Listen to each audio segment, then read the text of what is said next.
Assalamualaikum warahmatullahi wabarakatuh. Bang Komar, Bang Tigor, kita ketemu lagi di Kotia Forum membahas hal-hal yang sifatnya aktual, namun lebih pada memahami hal-hal aktual itu dari pandangan rakyat. Ibarat kita sedang duduk di warung kopi, mengobrolkan apa yang sedang aktual. Nah, hari ini yang paling aktual adalah hari ulang tahun ke-60 dari Partai Golongan Karya.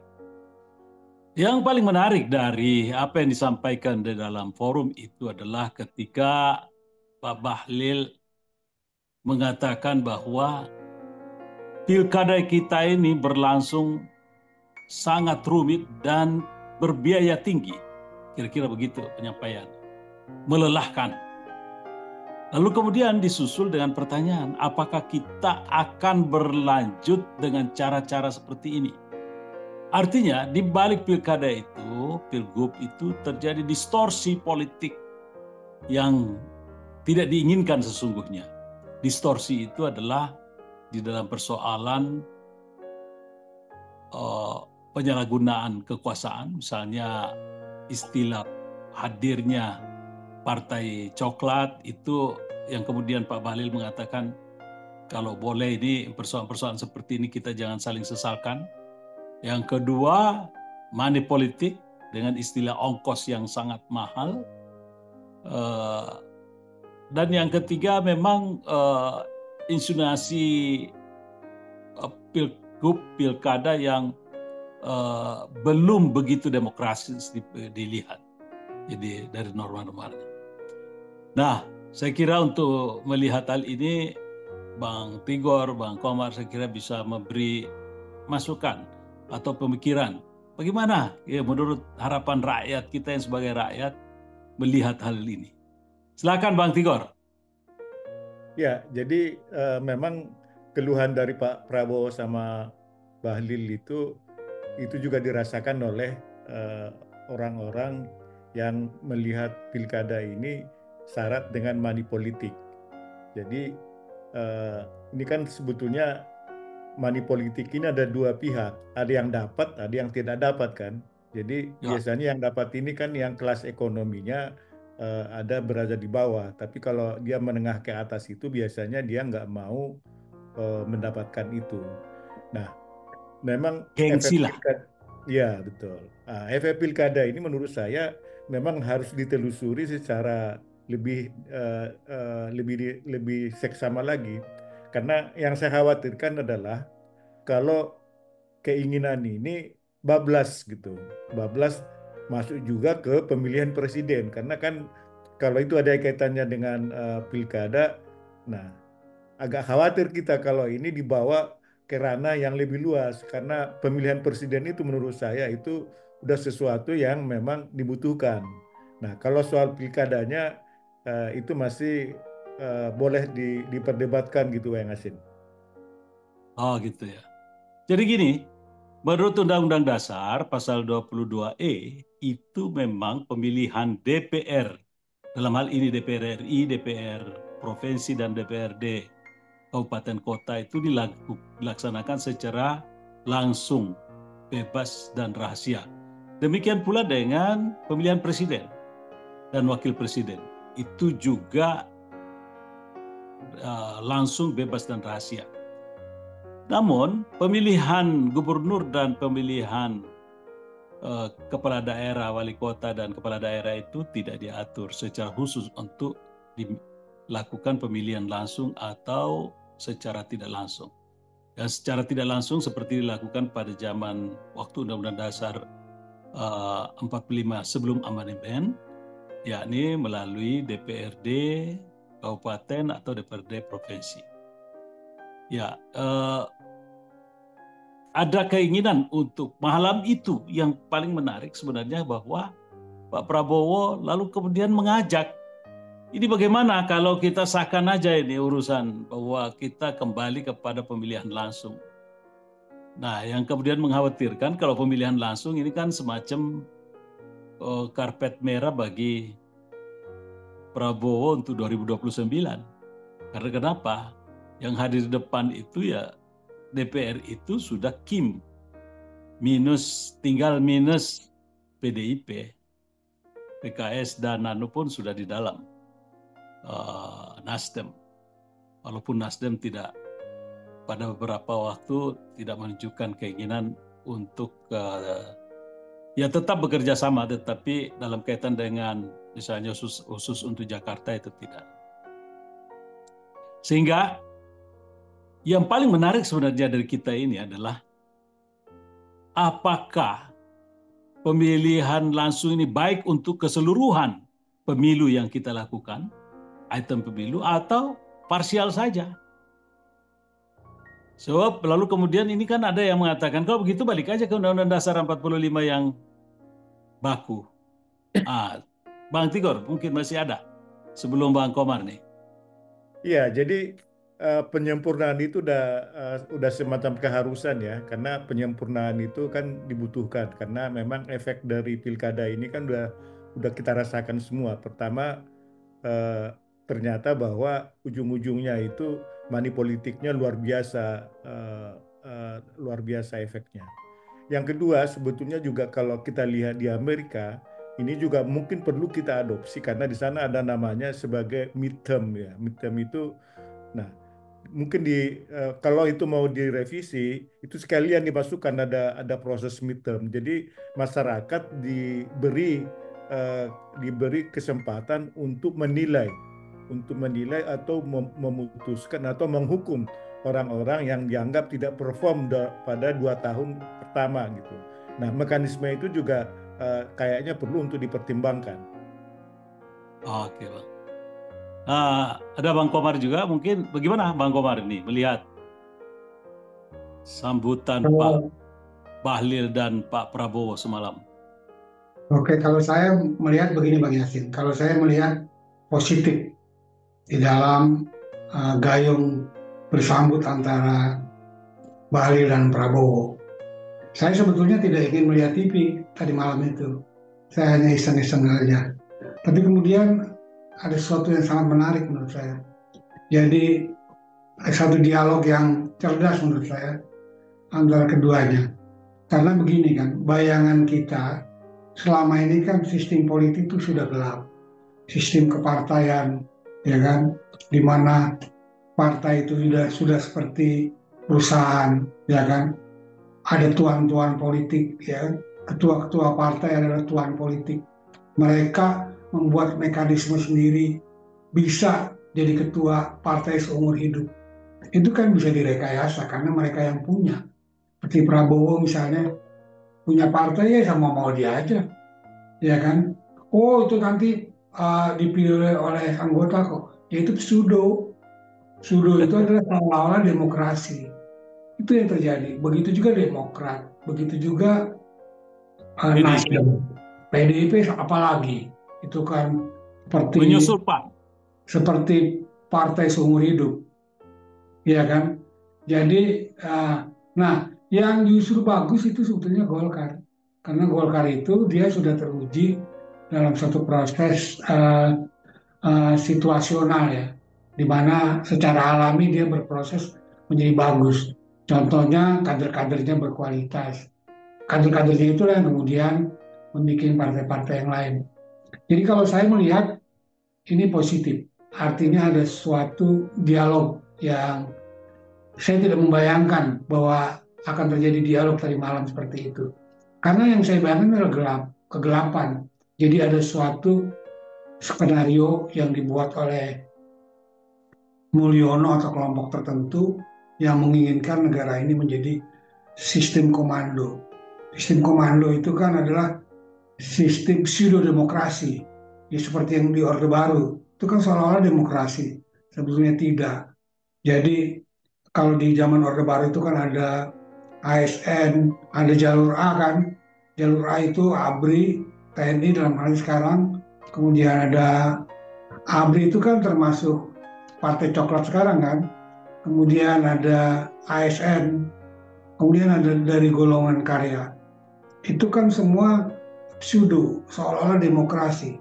ya kan, akhirnya Golkar menang terus. Nah itu yang terjadi ini akan diulang oleh Mulyono kalau menurut saya.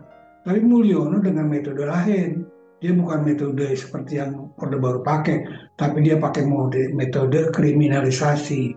Sehingga dengan kriminalisasi itulah dia menjadi kuat, menjadi tokoh yang tidak Represif, tergoyahkan. represif sifatnya. Nah, buktinya dia kan mau menjadi uh, presiden yang ketiga, tapi gagal kan karena apa? Karena terbentur oleh konstitusi. Tapi kan ini dia loloskan anaknya. Karena dia pakai metode kriminalisasi, yang menurut saya itu adalah satu metode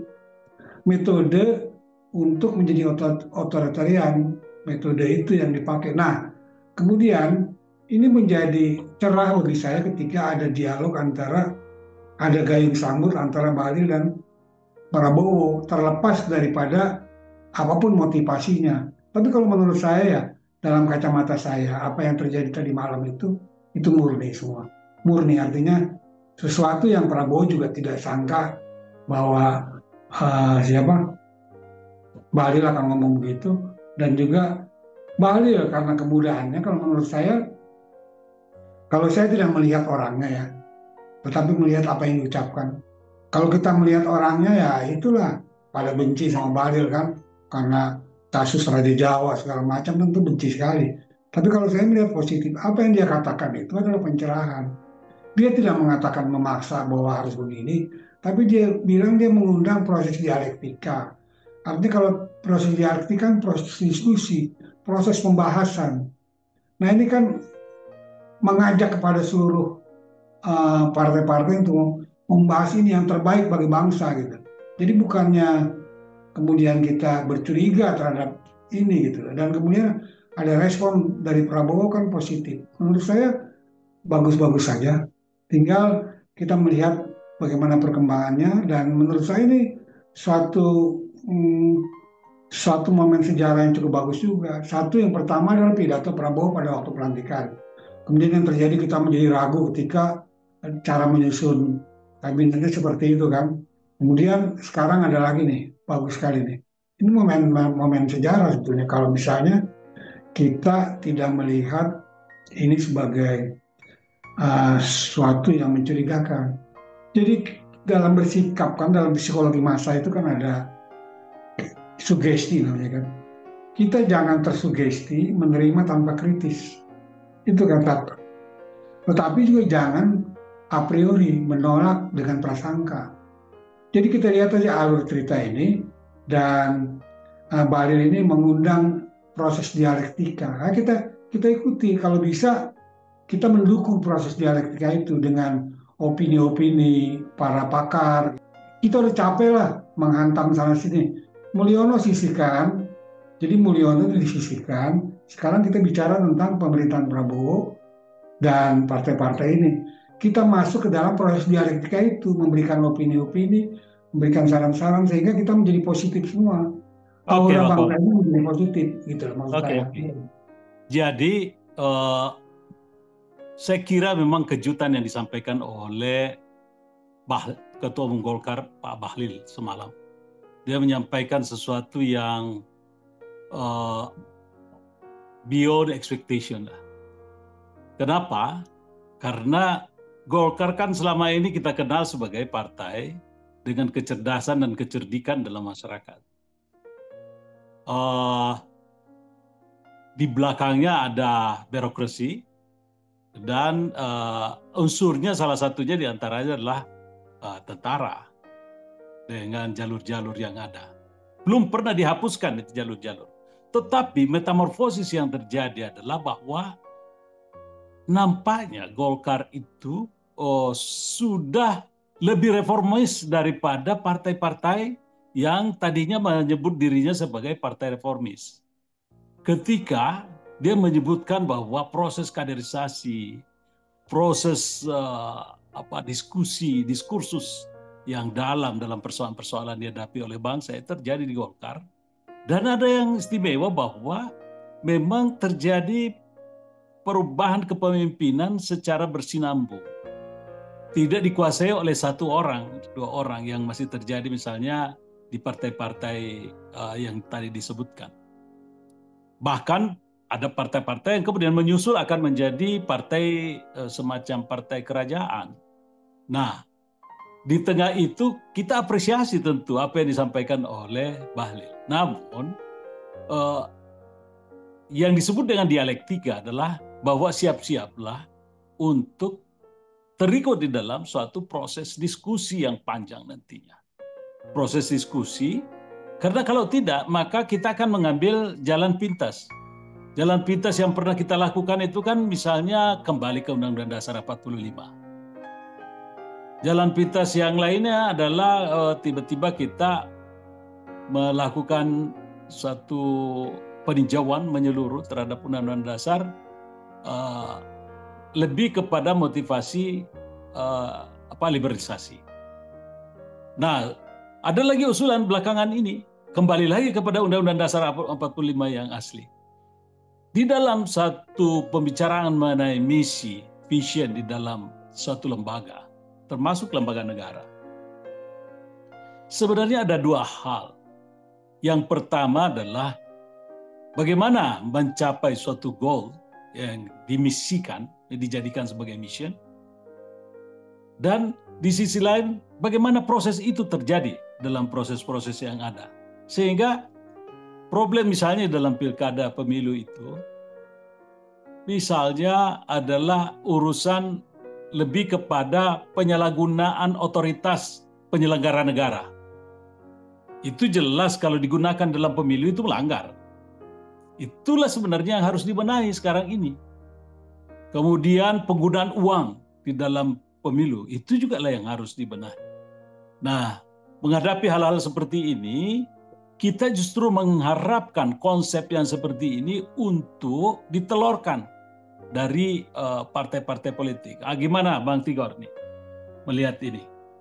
Ya, jadi saya sepakat dengan Bang Hansi yang belakangan ini. Jadi sebetulnya sebelum kita mengutaati proses pilkadanya, yang paling penting menurut saya adalah kita diatur dulu itu partai-partai. Karena kalau pilkadanya diatur, itu nanti kan raja-raja, tuan-tuan politik istilahnya Bang Komar tadi, itu memang berkuasa.